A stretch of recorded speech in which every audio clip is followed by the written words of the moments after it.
Hello students, आज हम contemporary India and education में प्रयोजनवाद व शिक्षा का अध्ययन करेंगे। इससे पूर्व हम प्रयोजनवाद का अर्थ और उसके सिद्धांतों के विषय में जान चुके हैं और आज हम प्रयोजनवाद व उसकी शिक्षा किस तरीके से दी जाएगी उसके बारे में जानने का प्रयास करेंगे। क्लियर?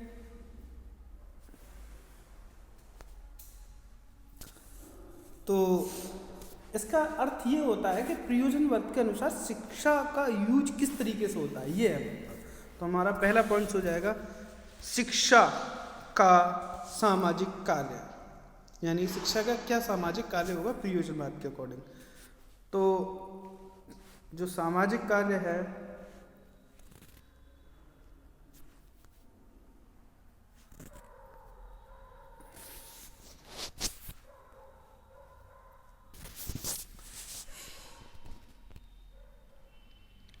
प्रयोजनवाद के अनुसार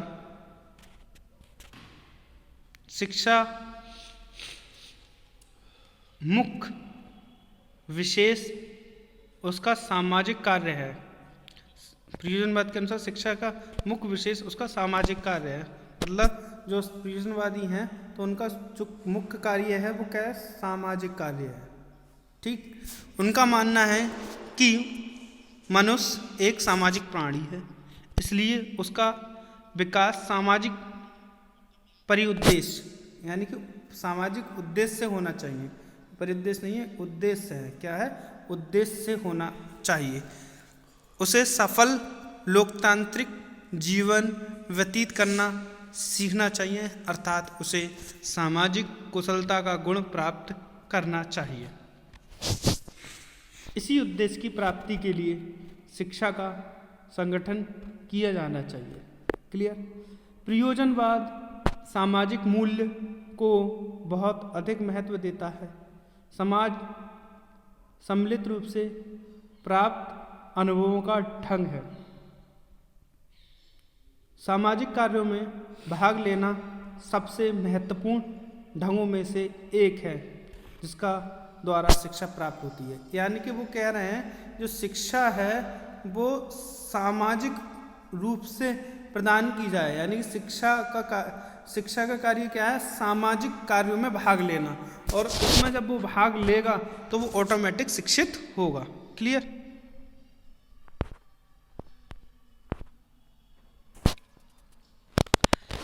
दूसरा हमारा हो जाएगा बालक व वास्तविक शिक्षा का अनुभव, चाइल्ड्स रियल लाइफ एक्सपीरियंस। यानी कि जो प्रयोजनवाद का जो शिक्षा है उसमें क्या है कि जो बालक है उसे वास्तविक जीवन का अनुभव लेकर सीखा जाए तब वो बढ़िया होता है। तो प्रयोजनवाद कहते हैं कि जो बालक है वास्तविक जीवन का अनुभव ले। शिक्षा को बालक को वास्तविक जीवन अनुभव प्रदान करना चाहिए। प्रयोजनवादी ज्ञान के लिए ज्ञान प्राप्त करने को कोई महत्व नहीं देते हैं। उनके अनुसार सच्चा ज्ञान वही है जो कुछ करके प्राप्त किया जाता है, अर्थात करके सीखना ही वास्तविक शिक्षा है। करके सीखना ही कैसी शिक्षा है? वास्तविक शिक्षा है। प्रयोजनवादियों के अनुसार बालक को अपनी स्वयं की क्रियाओं और अनुभवों से ज्ञान प्राप्त करना चाहिए। यानी कि प्रयोजनवादी ये चाहते हैं कि बालक को अपने स्वयं की क्रियाओं से, यानी कि स्वयं करके सीखे बालक, तभी उसे वास्तविक ज्ञान की प्राप्ति होगी। इस प्रकार प्राप्त किया गया ज्ञान उसका स्थानीय अंग बन जाएगा। यानी कि बच्चा अगर जीवन को एक्सपीरियंस के अनुसार सीखेगा तो उसका जो ज्ञान होगा वह मतलब उसके लिए स्थायी हो जाएगा और उसे वर्तमान अथवा भावी जीवन में सहायता देता है।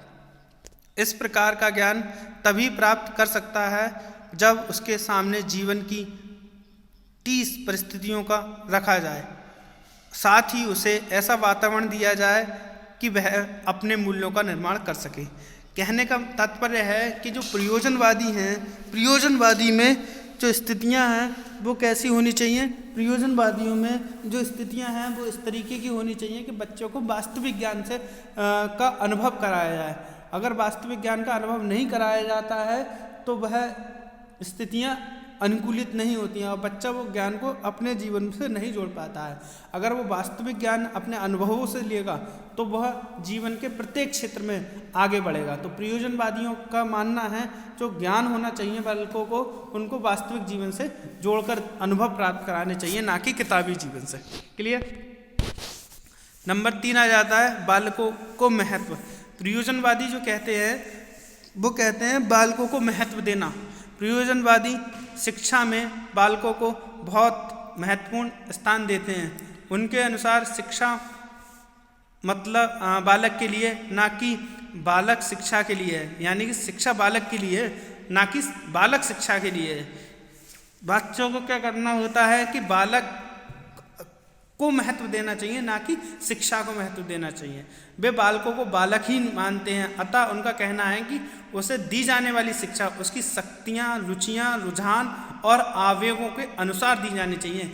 यानी कि मान लीजिए एक बालक को मैथ में रुचि है और उसे कविताएं पढ़ाने को दिया जा रहा है, साहित्य पढ़ाने को दिया जा रहा है, तो वो शिक्षा उसके कोई काम की नहीं है। यानी बालक का इंटरेस्ट क्या है? बालक का इंटरेस्ट है उसकी शिक्षा में, तो उसको उसके अनुसार शिक्षित करना चाहिए, ना कि इसके अनुसार शिक्षित करना चाहिए जिसके अनुसार उसे ज़रूरी है। क्लियर। तो बालक में जो शक्तियाँ हैं, उसकी रुचियाँ हैं, या उसका जो इमोशनल इंटेलिजेंस है, उसके अनुसार पढ़ाना चाहिए, ना कि उसके मतलब अपने सिलेबस के अकॉर्डिंग पढ़ाना चाहिए। तो प्रयोजनवादी इस बात पर बल देते हैं। अब बात करते हैं शिक्षा जो है लोकतांत्रिक प्रक्रिया है। प्रयोजनवादियों के अनुसार शिक्षा कैसी होनी चाहिए? लोकतांत्रिक। यानी कि बच्चों को उस पर थोपी जानी नहीं चाहिए, यानी कि बच्चों का मत लेना चाहिए कि बच्चों कि हमें आज क्या पढ़ना है, तो उसके अनुसार पढ़ाना चाहिए, ना कि उन्हें ज़बरदस्ती थोपा जाना चाहिए, या फिर उसको इस तरीके से रुचि पैदा करनी चाहिए कि बच्चे उस चीज़ को समझ पाएँ। क्लियर। तो ये हमारे प्रयोजनवाद के अनुसार शिक्षा थी। ठीक। अब प्रयोजनवाद के अनुसार जो शिक्षा के उद्देश्य हैं, तो प्रयोजनवादी चाहते हैं कि उसके उद्देश्य क्या क्या हों, तो उस पर विशेष बल दिया जाएगा। क्लियर।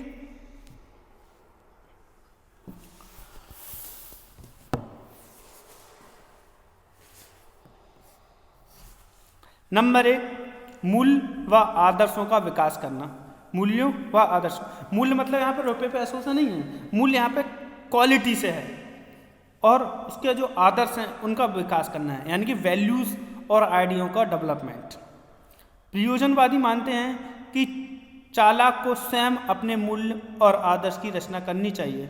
चालक को, यानी कि चालक कौन? जो बालक है या कोई भी व्यक्ति है, उसे अपने मूल्य जो हैं उसे स्वयं बनाने चाहिए, ना कि किसी के मूल्यों को ग्रहण करना चाहिए।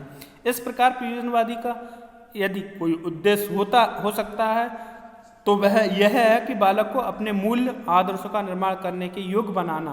यानी कि उसे क्या करना चाहिए, क्या नहीं करना चाहिए, ये उसे खुद को डिसाइड करना चाहिए, ना कि उसके अनुसार उस पर थोपा जाना चाहिए।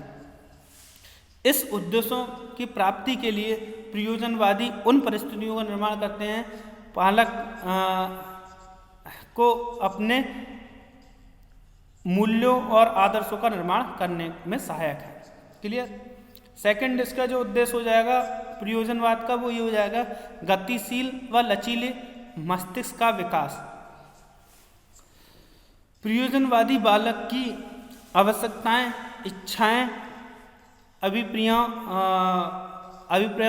और रुचियों को महत्व देता है।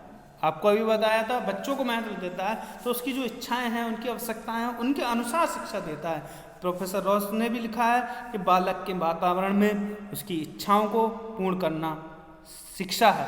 मतलब बालक के वातावरण में उसकी इच्छाओं को पूर्ण करना ही शिक्षा है, ना कि उसकी रुचि और योग्यताओं को मूल्य किसी भी निश्चित योजना की प्राप्ति की ओर ले जाना।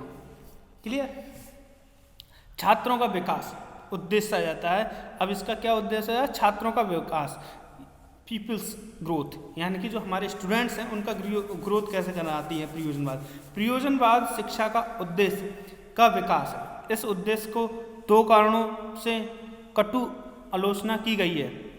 इस योजना का ना तो कोई अंत है और ना ही कोई लक्ष्य सिवाय इसके कि विकास का और अधिक विकास हो, यानी कि जो छात्र हैं उनका विकास हो और ज़्यादा से ज़्यादा विकास हो, यही प्रयोजनवाद का मुख्य उद्देश्य है। क्लियर? ये विकास गलत दिशा में ना हो, सही है, दिशा भी उसका पॉजिटिव दिशा में हो, जिस दिशा में उसकी ज़रूरत है। उसके बाद आ जाता है गतिशील निर्देशन, यानी प्रयोजनवादियों का मानना है कि शिक्षा एक छात्र का गतिशील निर्देशन करना है।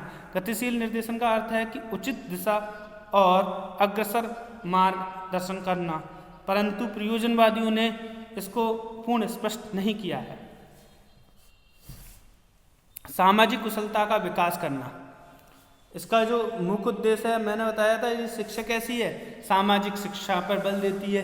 तो ये कह रहे हैं कि जो मतलब समाज में रहकर ही शिक्षा प्राप्त होती है, तो जो सामाजिक कुशलता है, यानी कि समाज में हमारे जो भी रिश्ते नाते हैं उनके अनुसार उनको कुशलता विकसित करना। प्रयोजनवादी शिक्षा को सामाजिक कार्यों पर बल देते हैं। इस दृष्टि से शिक्षा का उद्देश्य सामाजिक कुशलता, दूसरे शब्दों में शिक्षा का उद्देश्य प्रत्येक व्यक्ति की शक्तियाँ और क्षमताओं को इस प्रकार विकसित करना है कि वह सामाजिक रूप से कुशल व्यक्ति हो जाए, यानी कि उसके पास जो शक्तियां हैं, उसके पास जो ताकत है, उसके पास जो क्षमताएं हैं, उससे दूसरे के वेलफेयर में लगाना चाहिए, जिससे व्यक्ति और समाज दोनों का ही विकास हो। ऐसे व्यक्ति यही हैं जो अपनी जीवकों को समस्याओं को हल करें, दूसरे की इच्छाओं और आवश्यकताओं को आदर करें और जिससे सामाजिक सजगता हो, यानी कि अपनी आवश्यकताओं को पूरी करें, समस्याओं को पूरा करें और दूसरों की जो इच्छाएं हैं, आवश्यकताएं, उनका आदर करें। अगर पूरी हो सकती हैं तो उन्हें भी पूरा करने का प्रयास करें, वरना उनकी समस्याओं को भी अपनी समस्या तो माने ही माने। Thank you very much.